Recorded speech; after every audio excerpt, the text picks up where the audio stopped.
Halo, assalamualaikum. Pada kesempatan kali ini, kita akan belajar bersama-sama tentang uji protein.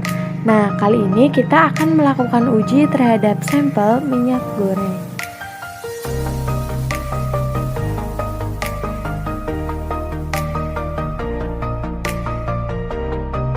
Adapun bahan yang digunakan yaitu minyak dan cuka. Nah, sedangkan alat yang digunakan ada sendok, wadah, penanggas air, dan juga timer.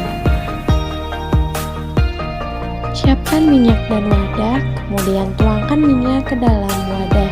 Nah, wadah yang digunakan yaitu gelas. Kemudian masukkan ke dalam penangkas air yang sudah mendidih selama 5 menit. Hasilnya menunjukkan tidak ada perubahan pada sampel.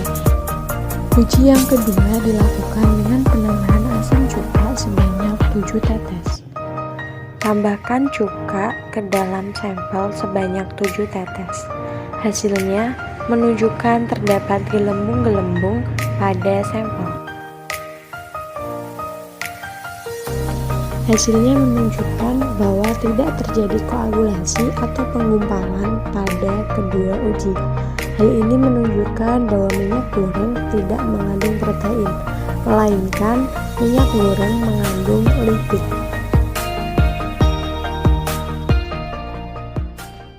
Untuk alat dan bahan yang digunakan, alat yaitu yang pertama mangkuk, yang kedua sendok, yang ketiga kompor berfungsi untuk memanaskan telur. Nah, untuk bahan yaitu putih telur dan cuka dapur. Nah, selanjutnya kita mengaplikasikan alat dan bahan tersebut. Jadi, sekali lagi untuk alat dan bahan yang kita gunakan adalah mangkuk, yang kedua adalah sendok, yang ketiga adalah putih telur, dan yang terakhir adalah cuka dapur. Oke, pertama kita masukkan 1 sendok putih telur ke dalam mangkuk atau wadah yang telah kita siapkan. Kita masukkan 1 sendok saja. Bisa dilihat pada layar. Nah, untuk tahap selanjutnya adalah kita masukkan cuka dapur sebanyak 2 tetes. Kita masukkan secara perlahan agar cuka dapur tidak tumpah.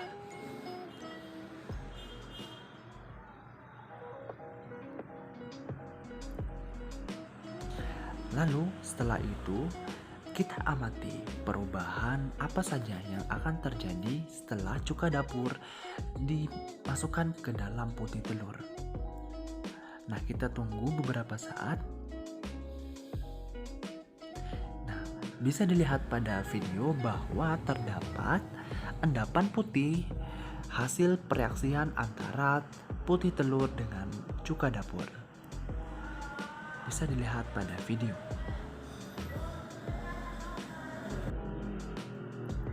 Pembahasan mengenai uji hidrolisis putih telur dengan asam cuka, di mana hasil uji hidrolisis putih telur dengan asam cuka diperoleh data pengamatan, di mana sampel putih telur dimasukkan sebanyak 1 sendok, kemudian ditetesi dengan 2 tetes asam cuka, maka akan terbentuk gumpalan putih seperti pada gambar di samping.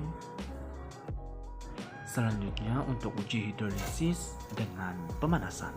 Nah, bisa dilihat pada video. Ini menggunakan 1 sendok makan putih telur dipanaskan di atas kompor kira-kira selama 1-2 menit.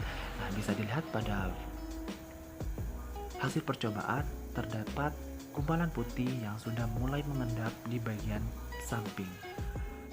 Yang selanjutnya adalah uji hidrolisis dengan pemanasan, pembahasan. Jadi, didapatkan hasil pengamatan untuk sampel putih telur sebanyak 1 sendok makan dan dipanaskan di atas air selama 2 menit. Diperoleh bahwa putih telur akan memadat dan berubah warna bening menjadi putih. Bisa dilihat gambarnya pada foto di samping. Jadi kesimpulannya, hidrolisis protein akan mengurai protein menjadi senyawa-senyawa yang lebih sederhana oleh enzim basa maupun asam.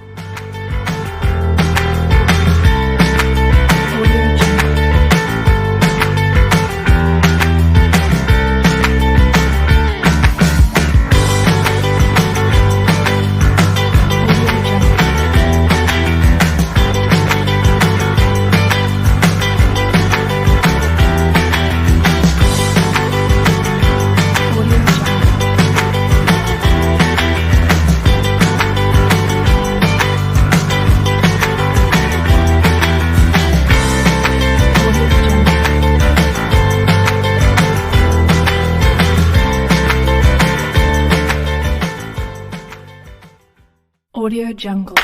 Audio Jungle. Audio Jungle. Audio Jungle. Audio Jungle. Audio Jungle.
Sebelum kita mulai percobaan, langkah pertama yang harus dilakukan yaitu menyiapkan alat dan bahan. Alat dan bahan terdiri dari wadah sampel, alat pemanas yaitu kompor, sendok, larutan kacang hijau, dan asam cuka. Percobaan pertama, uji hidrolisis sambal kacang hijau dengan penambahan asam. Mengambil sambal kacang hijau secukupnya dan memasukkan ke dalam wadah yang telah disediakan. Kemudian, meneteskan sebanyak 5 tetes asam cuka ke dalam sambal tersebut.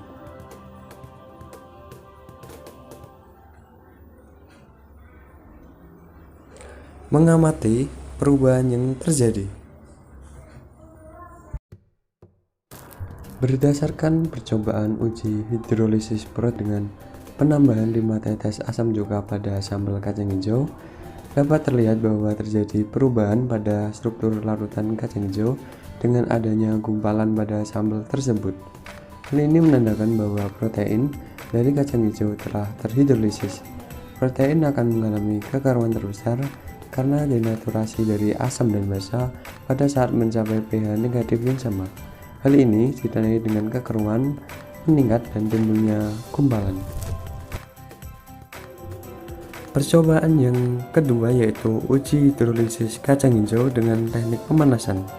Caranya cukup mudah, yaitu dengan mengambil sampel kacang hijau secukupnya, dimasukkan ke wadah sampel, lalu panaskan dengan alat pemanas kompor.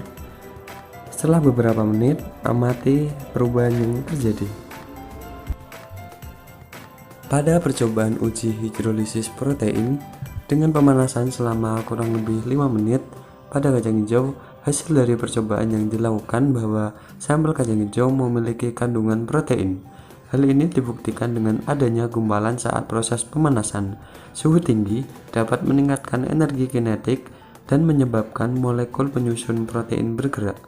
Protein pada sampel mengalami denaturasi dan terkoagulasi selama pemanasan. Hal ini dapat terlihat bahwa struktur larutan kacang hijau mengalami perubahan dengan bentuk yang seperti terpecah-pecah. Sekian yang dapat saya sampaikan. Mohon maaf apabila terdapat kesalahan. Terima kasih. Wassalamualaikum warahmatullahi wabarakatuh.